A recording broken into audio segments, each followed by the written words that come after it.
В этом фильме мы расскажем о кругосветном путешествии на автодоме вчетвером. Я, моя жена Ли и двое наших мальчишек. Через Ближний Восток и африканский континент мы доберемся до самой южной точки Африки – Кейптауна. Погрузим машину на корабль и отправим ее в загадочный Уругвай.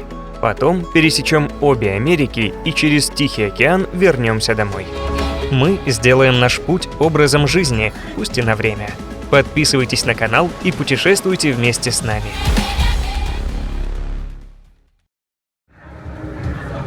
В Багдаде мы сразу же оказываемся в Центральном парке, и уставшие ребята не успокаиваются, пока не испытают все аттракционы. Теперь мы понимаем, почему в этом регионе города начинают оживать после 7 вечера и замирают ближе к 2 ночи. Это время ночной прохлады. Понравилось? Да ладно! Яшка, понравилось? Умница! Вот здесь, конечно, в помойке, но нашли, наверное, единственное место в теньке в центре Багдада, куда можно встать. Плюс 40. У нас проблемы. Не можем понять, сколько чего стоит. Набираем продуктов в магазине, хотим расплатиться, но нас широким жестом отправляют к выходу. Нисколько. Welcome to Iraq. В едальне отказались брать деньги. В пекарне подарили хлеб и мешок печенья. В овощной лавке арбуз с персиками. Мужчина в халате постучался в дверь машины и отдал целый пакет сладостей. Все приглашают к себе домой кушать и спать, но мы дикие и отказываемся.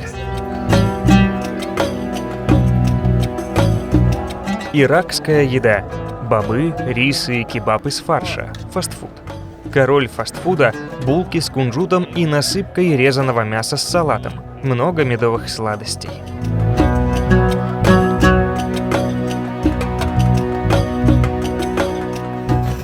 Нам не зашел Багдад. На это много причин. Атмосфера милитаризма с постами на каждом перекрестке и пулеметчиком в бронемашине. Ощущение перманентной войны. Всякий раз нас останавливают военные и куда-то уносят паспорта. Правда, потом все заканчивается улыбкой. Конечно, внимание к нам повышенное.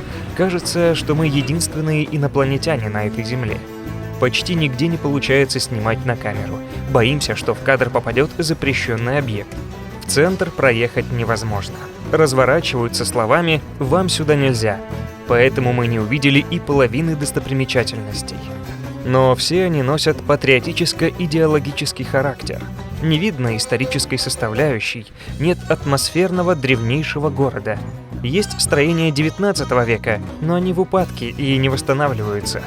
Война давно закончена, но и современные здания стоят в руинах. Парки, платные и многолюдные с очередями на кассах, все обнесено заборами и даже детские площадки в колючке. Мало теней. А это самое главное в такую жару. В нее хочется завернуться. Хочется фонтанов. Да, пожалуй, жара внесла немалую лепту в восприятие города. Город пробок, рынков, военных. Смуглые обожженные лица мужчин в арафатках, окаймленные бородой, или робкий взгляд из-под чадры. Простите меня, жители Багдада. Хочется надеяться только на лучшее. Вы этого достойны.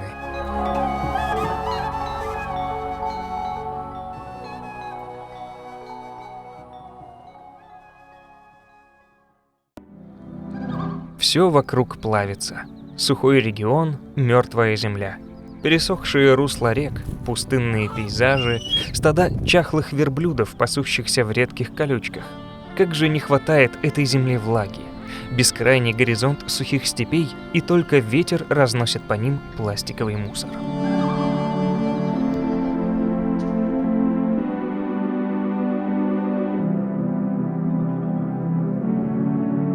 Вавилон. Древнейший город Земли.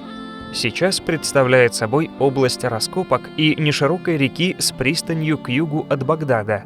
А над всем этим высится громада недостроенного дворца Саддама Хусейна. Хотел бы он построить его выше Вавилонской башни? Наверное, да. Остатков самой башни мы не нашли.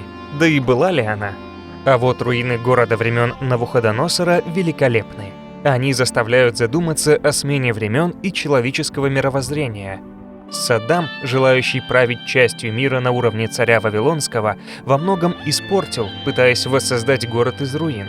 И по образу Навуходоносора, который писал клинописью на кирпичах: «Я царь Вавилонский, благочестивый государь, высший правитель, хитроумный и неутомимый», решил вставлять в стены свои кирпичи с оттиском. Построено Саддамом Хусейном, сыном Навуходоносора, во славу Ирака.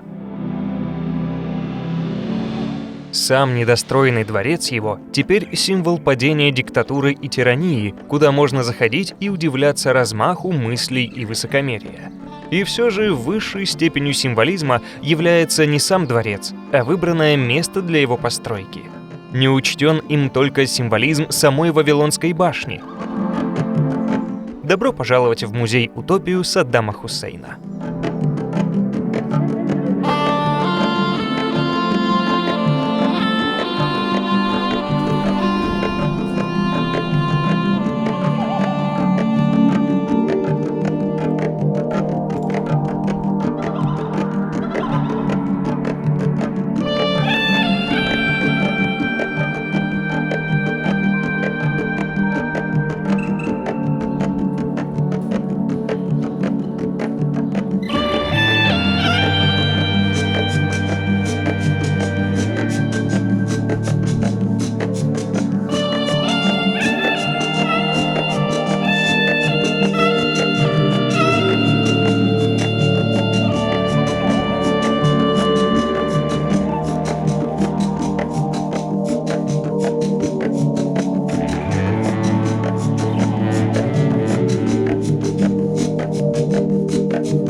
На, Ешка, дай. Держи. На ладошке, вот так. Наконец-то мы добрались до нашего любимого тук-тука. И сразу вспомнилось одно из наших лучших путешествий по Шри-Ланке на туке. Месяц неограниченной свободы, ветра в волосах, кокосов вдоль обочины и бушующего океана за каждым поворотом.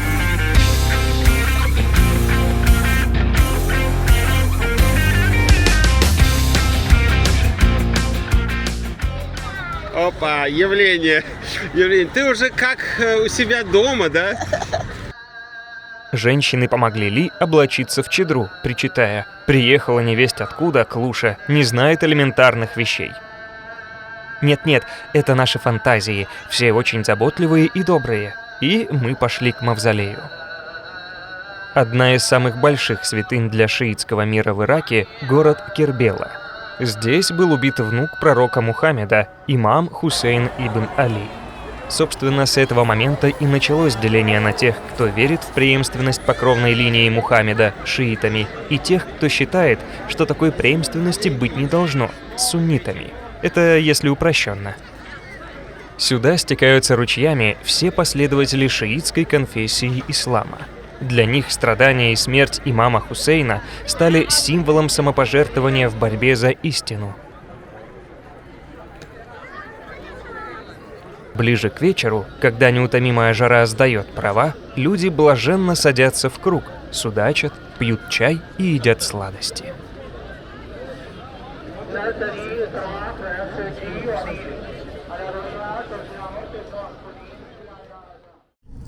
Нас остановили на одном из постов, бурыжили часа 2, наверное. В конце концов вызвали машину сопровождения с мигалками и отвезут в ближайший большой город, чтобы мы там остановились, отдохнули, переспали. Но мы надеемся на такой исход. Все документы у них, они все у нас отняли. Немножко волнительно.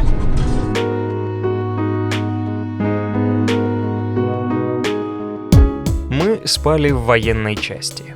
Ночью вокруг ходили люди с автоматами, бросая на асфальт длинные тени. Наши телохранители. На утро мы хотели поскорее уехать. Нам лестно такое внимание, но золотая клетка не для нас. Я отправился прокатиться на веле, но меня не отпускает полиция, едет за мной с мигалками шаг в шаг. Чувствуешь себя миллиардером на утренней пробежке по лондонскому парку. Нас везут в сторону иорданской границы. Сменяем сопровождение, машину за машиной. Все крайне учтивые и веселые, фотографируются с детьми, дают сфоткать бронетехнику. Заезжаем в часть. Полковник кормит нас у себя в кабинете, сверкая улыбкой, с восторгом рассказывая жестами, как проходил службу в Германии. Странно все. Мы знаем, еще недавно здесь был ИГИЛ, проходили жестокие бои. Но неужели сейчас не все закончилось? Или начальник дал команду охранять нас, и никто не смеет ослушаться? А может, кто-то боится, что увидим лишнее? Мы не знаем, но хочется верить, что первое. До границы 400 километров безжизненной, выжженной степи с вышками и военными, берущими под козырек при виде нашей процессии. Сожженные остовы танков и грузовиков на горизонте, разрушенные мосты. Да, тут была война. Но давно. Почему-то все оставлено так, словно ты попал в круговую панораму битвы. Сменяются кортежи один за другим, передавая друг другу наши паспорта. И мы летим то за быстрым пикапом, то медленно тащимся за полутанком «Хаммер». Дорога безлюдна, редкий автомобиль обгоняет нас. Солнце медленно ложится за горизонт, оживляя мертвую землю, освобождает ее, дает вобрать полной грудью долгожданную прохладу. Зажигаются прожектора на военных вышках.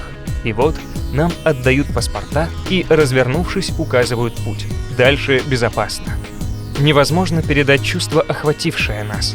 Золотая клетка раскрылась. Впереди уходящая стрелой дорога и никого, а до границы 30 километров долгожданной свободы.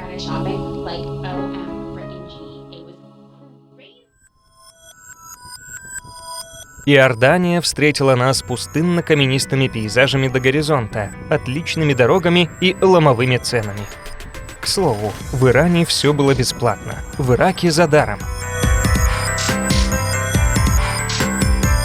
Чем ближе мы приближались к столице, тем пейзажи зеленели.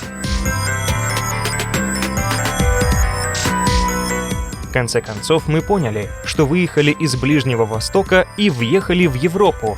Это ощущалось и по манере езды, по знанию людьми английского, по оформлению уличных кафе, по праздно разгуливающим белолицым туристам и отсутствию платков на головах у женщин. Да она более европейская, чем даже Восточная Европа. Нас уже не изучают с любопытством, да просто не обращают внимания. Нас нет. За первые 3 дня мы встретили 3 русскоговорящих. Оказалось, они изучали русский в местных школах. Но как же нас поразила столица Амман. Город на горах настолько гармонично вписался в рельеф, не выделяясь из него ни формами, ни красками, повторяя с ним единую композицию, натюрморт, сливаясь, прилепив свой домик к склонам холмов. Круто спускающиеся улицы, лестницы с миллионами ступенек, тротуары со столиками кафе в современном ярком оформлении, ремесленные лавки.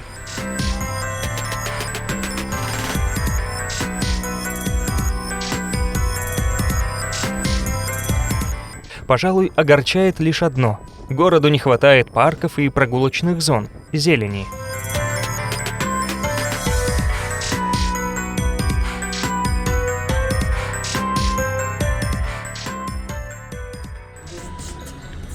Сегодня была забастовка. 2 младших сотрудников нашей компании выдвинули ультиматумы. Их не интересует гуляние по улицам городов. Каждый день они требуют отрываться на детской площадке. Хотят получать мороженое и больше сладостей, 3 раза в день. Руководство обещало рассмотреть требования бастующих в кратчайшие сроки. На самой вершине города расположен музей под небом с руинами времен римского периода. Вот здесь можно проводить дни, сидя на камне и наблюдая за движением городского муравейника у себя под ногами. Прохладный ветер несет блаженство. Старейший город Земли, перенесший множество завоеваний, смен культур и религий. Сама атмосфера уже мало напоминает восточную. Нет благоговения на лицах прохожих при взывании муэдзина, а на улицах появилась суета. Но нам все нравится. Мы немного соскучились по такому. А ребята, почувствовав порыв ветра, решили научить летать воздушного змея, этого символа мечты и свободы. Небесные волны стремись оседлать. Воздушного змея учу я летать. Свободно, как облако с ветром в груди, полоской на сердце, блестя впереди. Ну что, получается? Снизу кричу. Почти. Отпускай. Дальше сам полечу.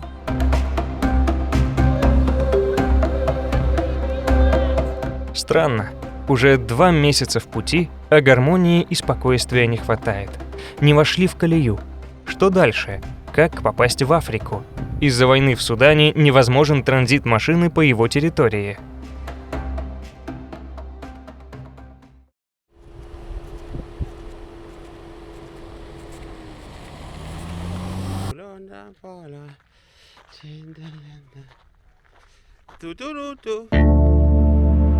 Мертвое море и самое низкое место планеты Земля на суше. Когда-то я был с мамой на другой стороне, в Израиле, на горе Масада, и оттуда любовался очертаниями берегов загадочной тогда страны под названием Иордания. Я был моложе, стоял ясный солнечный день, и тогда казалось, я видел свое будущее так же четко, как противоположный берег неизведанной земли. Сейчас я старше, а мгла затянула линию горизонта. Дымка поднялась над бездыханной мертвой водой, смешав ее с таким же серым и тусклым небом. И лишь слегка угадываются линии гор на другой стороне, а нещадное солнце сжигает и без того безжизненный пейзаж. И кажется, теперь я начинаю понимать, что будущее — это то немногое, что мудро и справедливо создано быть неведомым для человека. Здесь, на иорданской стороне, каньоны, словно расщепив землю, несут свои питающие воды к ненасытному морю. Но сейчас слишком сухой сезон, и море словно кричит и стонет, умирая от жажды. Пытаемся охладиться в кипящей воде. Вспоминаю забытое ощущение, с какой силой плотная соль выталкивает на поверхность тела, не давая опустить ноги.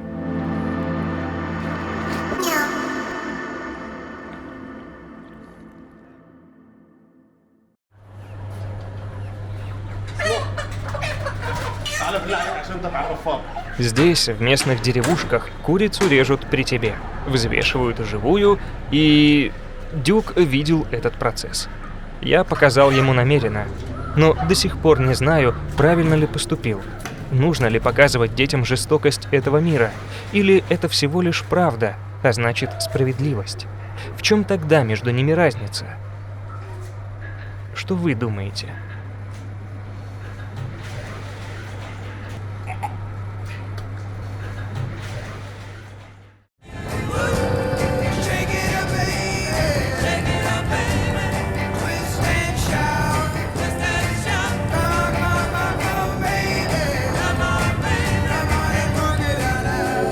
Природа, словно компенсируя нехватку палитры красок, создала из скал причудливые формы, силуэты, фигуры животных и лица людей.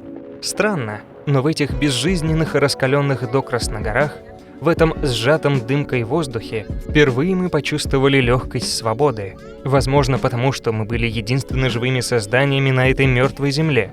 Кто-то говорит, что высшее проявление природы — это пустыня, где нет ничего, где человек ощущает себя, как он есть. Почему так?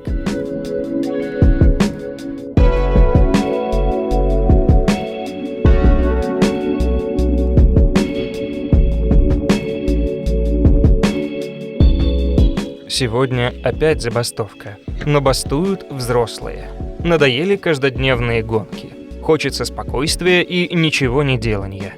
После жгучей жары в 45 градусов, тяжелого недвижимого воздуха в самой низкой точке планеты, минус 400 метров, взбираемся на высоту 1500 метров и оказываемся в оазисе соснового бора со спасающей прохладой, панорамой пшеничных полей и медленно бредущих верблюдов. Все смешалось на этом холсте. Дел по дому накопилось много, бездельничать не получается. Но мы сильные, сможем заставить себя.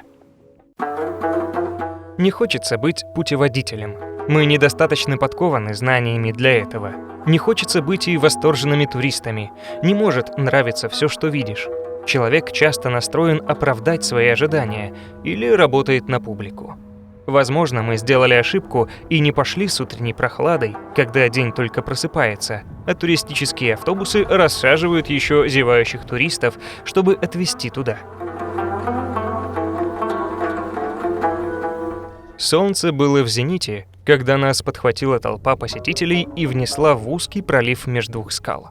Это так называемый Сик, дорога в город, главным воротам Петры Эль-Хазны. На некоторых участках его ширина не более 3 метров. Первые достопримечательности можно увидеть уже здесь. Каменные ниши и выбитые в склонах каналы для сбора воды.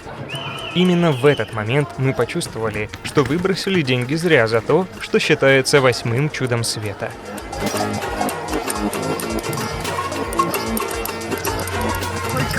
Правда, потом все изменилось. Оказалось, что большая часть публики не в состоянии продолжить многокилометровый маршрут к другим памятникам архитектуры и истории.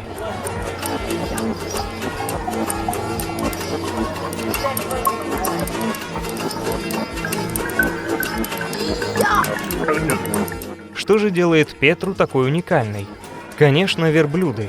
Это чудесные создания, наряженные в национальные одежды, хотели в прямом и переносном смысле плевать на всех туристов мира. Они только и ждут, когда закончится трудовой день, и их уведут от ненужных в их жизни шума и суеты.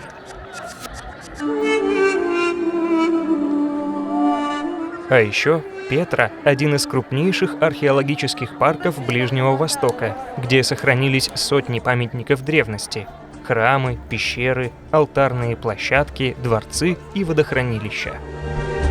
Главное, что поражает, это архитектура. Большинство зданий по 50 метров в высоту вырезано прямо в скалах, а начало строительства датируется II веком до нашей эры. По библейскому и исламскому преданию, через эти земли шел пророк Моисей, или Муса у мусульман, вместе с евреями во время Исхода. Петра процветала благодаря своему расположению. Через нее проходили караванные пути, связывавшие Восток и Запад. Главным сокровищем Петры была вода.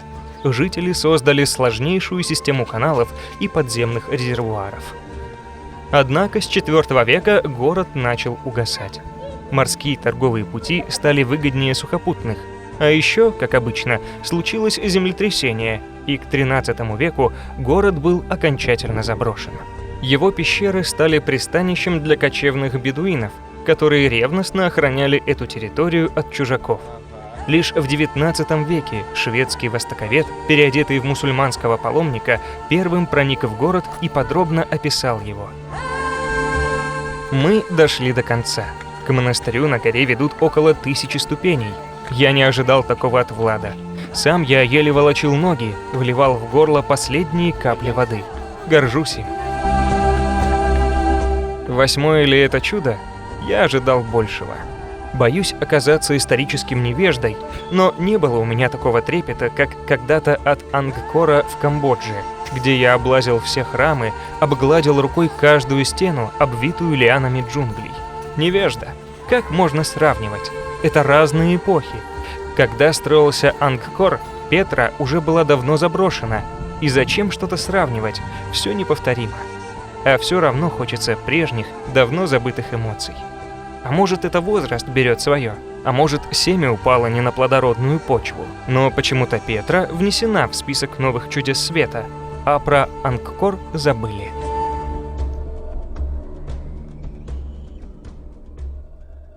В следующей серии мы увидим заброшенный поезд, искупаемся в песках пустыни Вади-Рам и встретим закат.